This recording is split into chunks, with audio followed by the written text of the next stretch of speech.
just tricks me. I don't have to put in all the bits and pieces. It just goes straight to live. Let me have a look. Am I live? Am I live? I know it's boring when this happens. I am live. Upcoming live with Karen Swain. I think we're live. Okay. In a minute. But yeah, it's Karen Swain. You know me, you know that by looking at me. We're doing a Deliberate Creation 101 content at the moment. And I thought I'd just go live for an odd question or two. And I've got Catherine with me. Yep, we're live. And we've been talking about all sorts of things. I might upload a little bit of what we said before a bit later about being deliberate. But you had a great question. Do you want to ask that again, or a statement about content, about the content that we watch and see online? And well, okay. Yeah, I get frustrated with all the misinformation that's out there, and we just tend to latch onto it. And how do we know what's true anymore? And it's just, this is going to be the biggest challenge of the future, I think, is discerning what's true and what isn't, what serves us and what doesn't.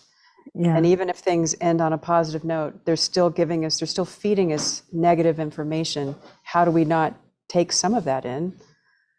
So does it serve any sort of a purpose to have all that negative stuff that's out there? Does it serve any purpose to have all that negative stuff that's out there? It actually does serve a purpose. I mean, one of the biggest purposes that it serves is, we were just talking about Blossom Goulchard's latest channeling with the Federation of Light, and she's often channeling predictive things that are going to happen in our future that are not wanted or desired.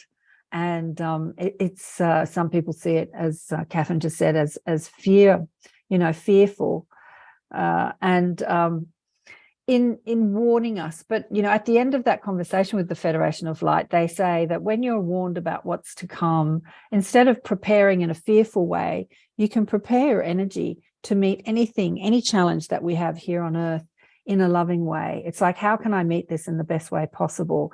So it's in the conversation I had with Geraldine on the last show, Geraldine Orozco, we spoke about this towards the end, actually. It's to be the witness, the observer, the non-judgmental observer. So when you can observe what's happening here on earth, because there's a lot happening here on earth that isn't so pretty, right? There's a lot and more. Like there's been this big earthquake in Turkey and millions of people are without a home, and thousands of people have died. There's like trauma and drama and disaster happening all over the planet all the time.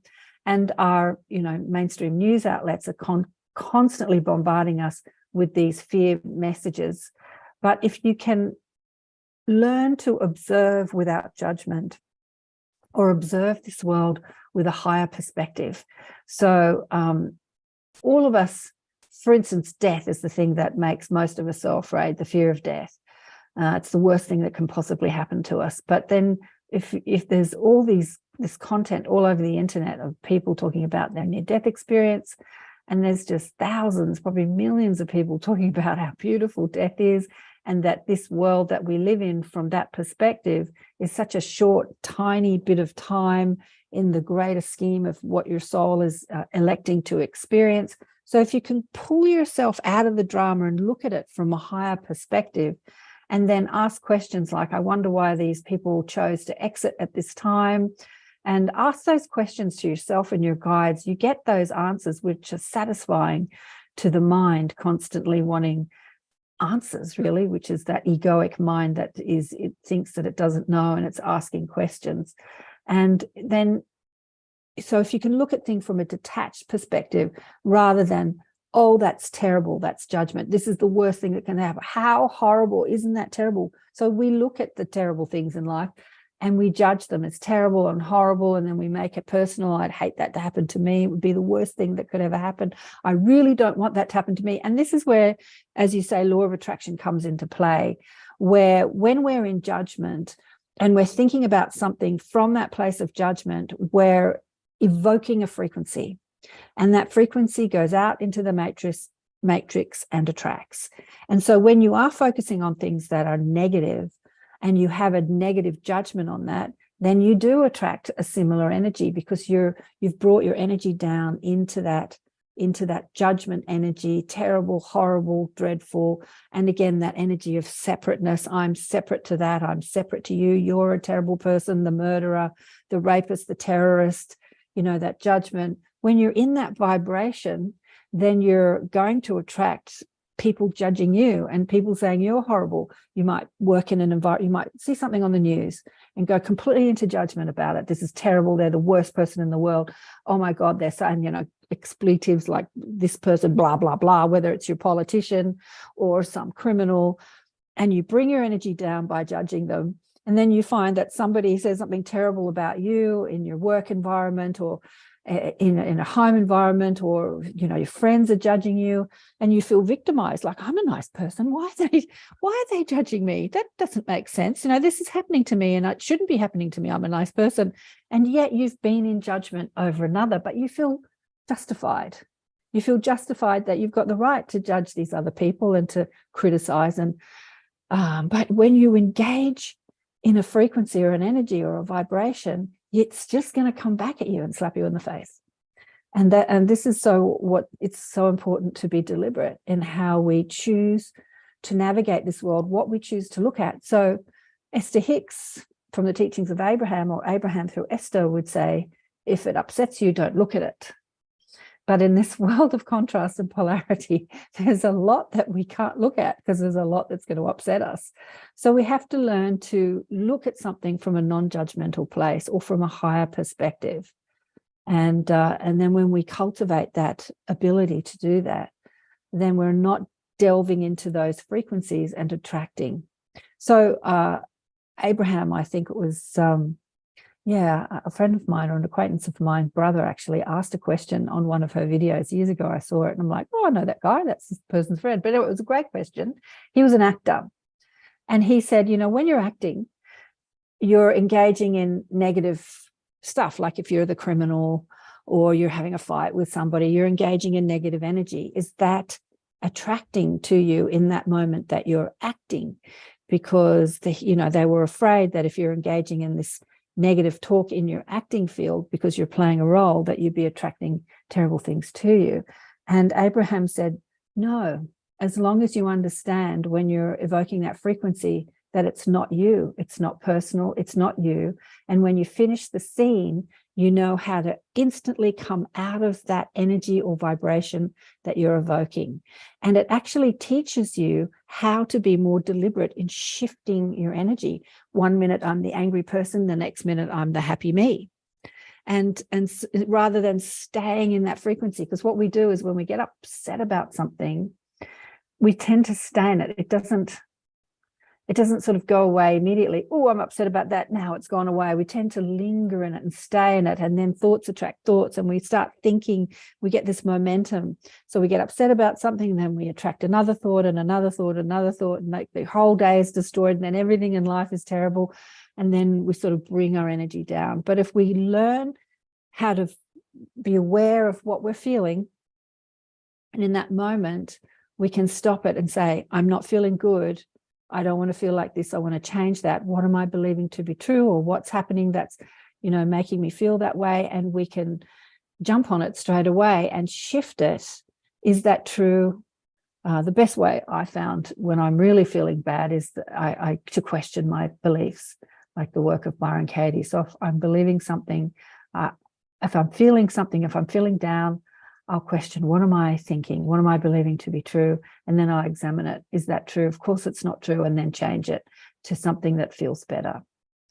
And this is the work of being deliberate in how we flow our energy, which is such important work. And so many of us really don't do that because we just tend to follow that train of thought and go down that trajectory of negative thinking. Yeah. So that's a great question. Let's have a look at the chat. Anyone on? Oh no, I didn't want to do that. Let's go here. Let's see if there's anyone watching. 7 people watching.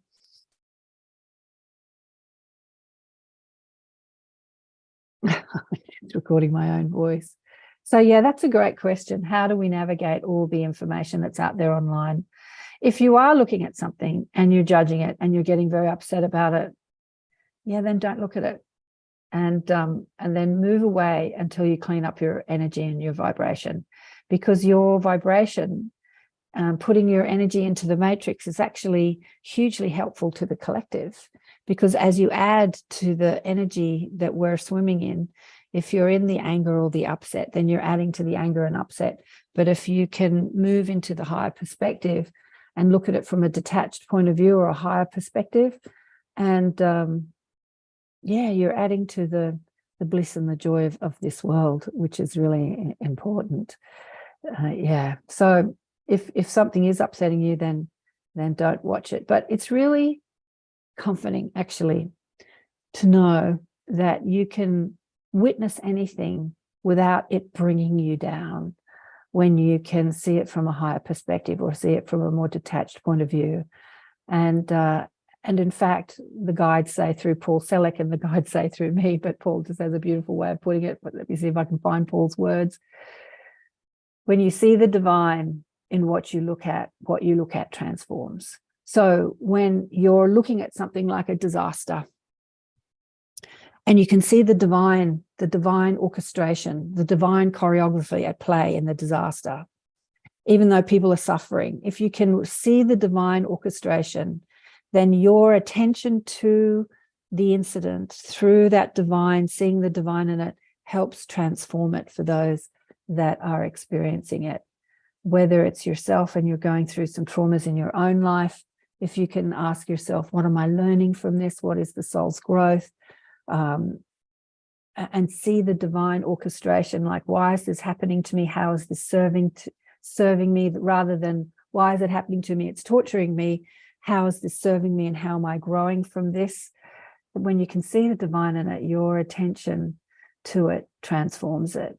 So I think that's a powerful, powerful message. It's one that I reiterate over and over again, because so many of us are online looking at so many things and giving our attention to it.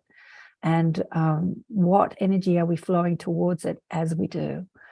Are we in judgment and disgust and criticism, or are we seeing the divine choreography, the divine orchestration of what we're looking at? And actually, that was the message that Blossom put out recently through the Federation of Light. And the Federation of Light was saying exactly that. They're saying that something else is coming up, which will be very disruptive to this world. But the disruption is actually all part of the play of the light, transforming this world to a new experience, a better experience. And people are awakening, and people are not putting up with these energies anymore, and so they change. And that's what happens in this human life. I've spoken about this often with the movie The Day the Earth Stood Still, and I think it's John Cleese plays the is it John Cleese? Anyway, some actor plays the professor, and the alien comes to destroy humans because they're killing the earth. I don't know if you've seen this movie. And then the girl says, please don't do that, give us a second chance. And he says, the alien says, I think Keanu Reeves, in the second, because it's been made, a couple of remakes of that movie, says, no, you're like a cancer on the earth. We've got to get rid of you to save the earth. We've got to kill you all. And he said, the professor says, it's when we're pushed to the precipice that we change. Don't give up on us yet. Humanity can change, but we need to be pushed to the precipice. It's like at that end moment when we fear that we're the annihilation, that we change. And I remember seeing that years ago, the original movie, thinking that's not true. We don't have to be pushed to the precipice until we change. Thinking, no, people can change just because they want to change. They don't have to be pushed. And as I look out on life years later and I see humanity, I'm thinking, no, he's absolutely right. I mean, what will it take? How much suffering will you put up with until you change? How much do you want in your life until you change? And it's sometimes when you can't face it anymore, you can't put up with any more suffering, then the shift comes. It's like you're pushed. Even Eckhart Tolle talks about this. He was someone that suffered depression, and he was thinking, I can't stand myself any longer. He was thinking suicidal thoughts, like he'd been pushed to that precipice. And then he had this epiphany that there was more than one person speaking inside his head. Who is the me that can't stand my thoughts? Like there's more than one person speaking here. And that inquiry sparked his awareness of the higher aspect of him, or that there is more than one aspect of him operating, the multidimensional aspect of him. And he had this complete opening to divine wisdom. And as they say, the rest is history. So do we have to be pushed to the precipice in order to change? Or can we change simply because we want to change? Great question, Catherine. I'm just looking for questions online. Has anyone got any questions online?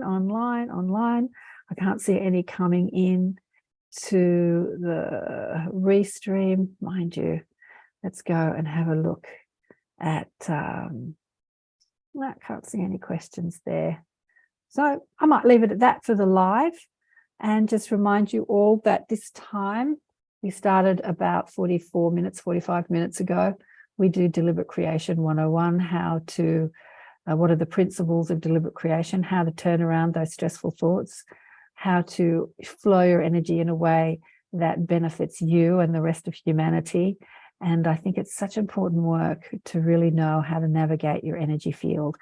We were talking before about energy attachments, which is what I recorded before. I might upload that later, because there was a question about being scared, how do we navigate all these energy attachments? We had Bonnie on the show recently talking about energy attachments, and is it scary to open your field and open your light and be love and light when you're going to attract all these energy attachments? But we were saying that when you are love and light, maybe you attract people for healing, but those energy attachments can't stick to you, because you have to be a vibrational match to an energy in order for it to participate in your energy field and have some effect on you, in order for you to feel down or depressed, or have these robotic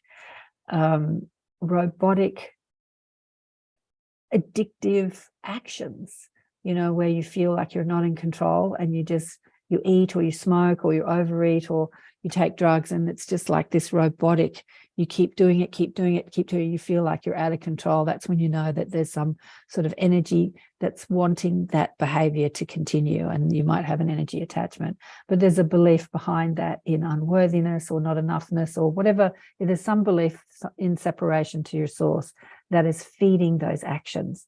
And when you can change that belief, then those energies will not be a vibrational match to you anymore. But you can remove these energy attachments, but if you don't shift your dominant vibrational frequency, they'll just come back.